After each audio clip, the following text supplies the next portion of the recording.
Hollywood itself is a word. The word is interesting because it's a word that comes from a pagan. Hollywood is the holy wood, and it was the wood that the magical wands were made out of in the pagan sorcery, magic.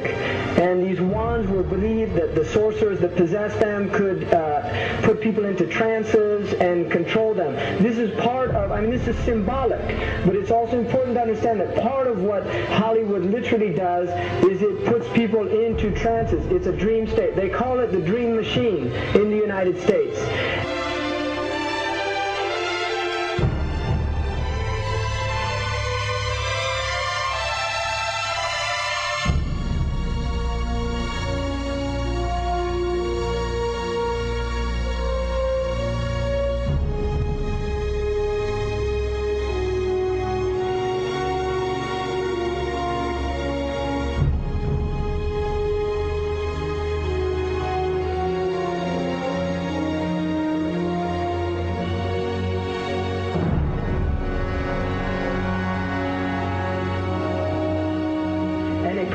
Fantasies for people, it puts people into these sleep. Now, one of the things is interesting that in the part of what's done in movie theaters, in darkened rooms where people watch television, is literally a trance state that occurs. So what's called suspended state of disbelief. You enter into a state, you suspend your disbelief and enter into a state whereby you begin to believe what you internally realize is imagination.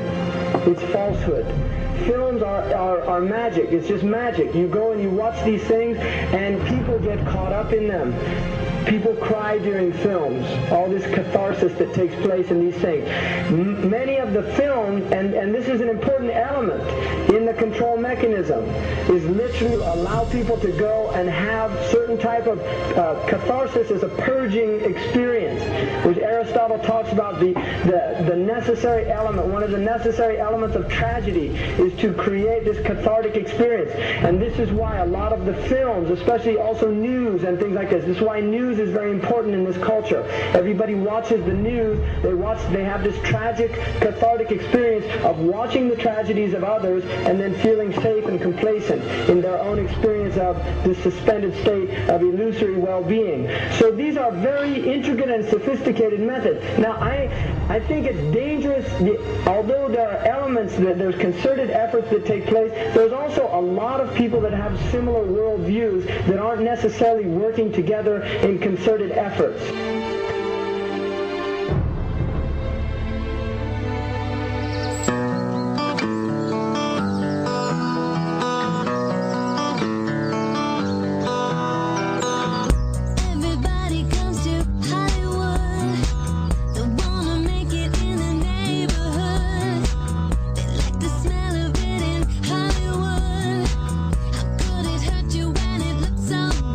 Shine your light now. This time it's got to be good. You get it right now, yeah. 'Cause you're in Hollywood. There's something in the air in Hollywood. The sun is shining like you knew.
not supposed to be up here.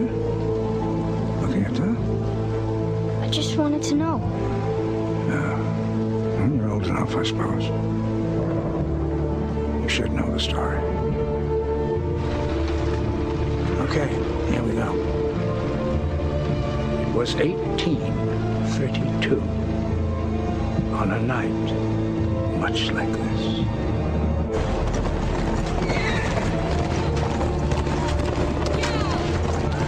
Charles Carroll was the last surviving signer of the Declaration of Independence. He was also a member of a secret society known as the Masons, and he knew he was dying.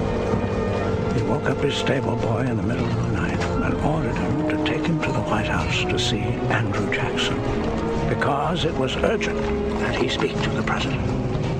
Did he talk to him?